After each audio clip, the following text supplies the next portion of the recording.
சகோதரர் பக்தசிங் அவர்களின் ஊழியத்திலிருந்து விடாய் துணிக்கேற்ற வார்த்தைகள். மே மாதம் 9ஆம் தேதி.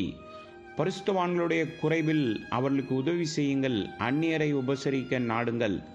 ரோமருக்கு நிருபம் 12வது அதிகாரம் 13வது வசனம். ஒவ்வொரு விசுவாச கணவனும் மனைவியும் முடிந்தவரை தேவையிலுள்ள அனைவரிடமும் அன்பு காட்டவும் மற்றவர்களுக்கு மகிழ்ச்சியோடு ஊழியம் செய்யவும் வேண்டும். இதை ஒரு பெரிய பாக்கியமாக கருத வேண்டும். கொலேசியருக்கு நிருபம் 3வது அதிகாரம் 24வது வசனத்தின்படி எதை செய்தாலும் அதை மனுஷர்களுக்கென்று செய்யாமல் கர்த்தருக்கென்றே மனப்பூர்வமாக செய்யுங்கள். கர்த்தராய் இயேசு கிறிஸ்துவும் லாசருவும் ஒன்றாக உணவு அருந்திய போது மார்த்தாள் மகிழ்ச்சியோடு கூட பரிமாறினாள். லூக்கா சுவிசேஷம் 10வது அதிகாரம் 40வது வசனத்தில் அவள் முணுமுணுப்பு, புகார், கோபம் மற்றும் பொறாமை ஆகியவற்றால் நிறைந்திருப்பதை பார்க்கின்றோம். ஆனால் பின்னர் அவள் மாற்றப்பட்டாள். சில கணவர்கள் தங்கள் மனைவிகளை பற்றி இப்படியாக பேசுவார்கள்: என் மனைவி மிகவும் கடினமான உழைப்பாளி, தூய்மையானவள், புத்திசாலி மற்றும் மிகவும் சுறுசுறுப்பானவள். ஆனால் அவள் மிகவும் மோசமான குணம் கொண்டவள். அவளுக்கு கோபம் வந்தால் வீட்டில் உள்ள அனைவரும் நடுங்குவார்கள். மகிழ்ச்சியான திருமண வாழ்க்கைக்கு கணவன் மனைவி இருவரும் மகிழ்ச்சியாகவும் சந்தோஷத்தோடு விருப்பமாகவும் மற்றவர்களுக்கு ஊழியம் செய்ய வேண்டும். இவர்களின் இருதயங்கள் பொறாமை, வெறுப்பு, கோபம் மற்றும் முணுமுணுப்பு ஆகியவற்றிலிருந்து விலகி இருக்க வேண்டும். ஒரு கிறிஸ்தவ வீடு என்பது ஏழை, எளிய மற்றும் நோய்வாய்ப்பட்ட ஜனங்களுக்கு ஊழியம் செய்யும் வீடாகும். அது அன்பின் வீடு. அங்கு அனைவருக்கும் சமமாக சேவை செய்யப்படுகிறது.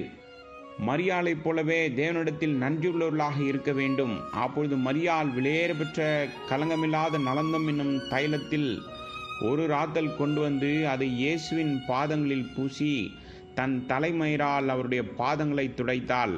அந்த வீடு முழுவதும் தைலத்தின் பரிமளத்தினால் நிறைந்திருந்தது. யோவான் சுவிசேஷம் 12வது அதிகாரம் 3வது வசனம்.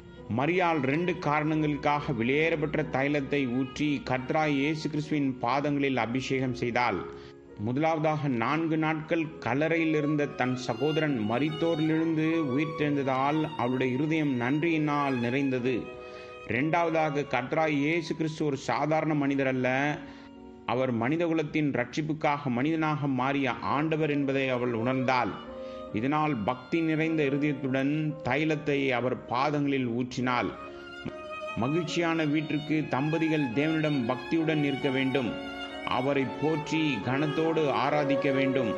அவர்கள் தங்கள் நாளை ஆராதனை பாடல்களை பாடி அதே வழியில் தங்கள் நாளை முடிக்க வேண்டும்.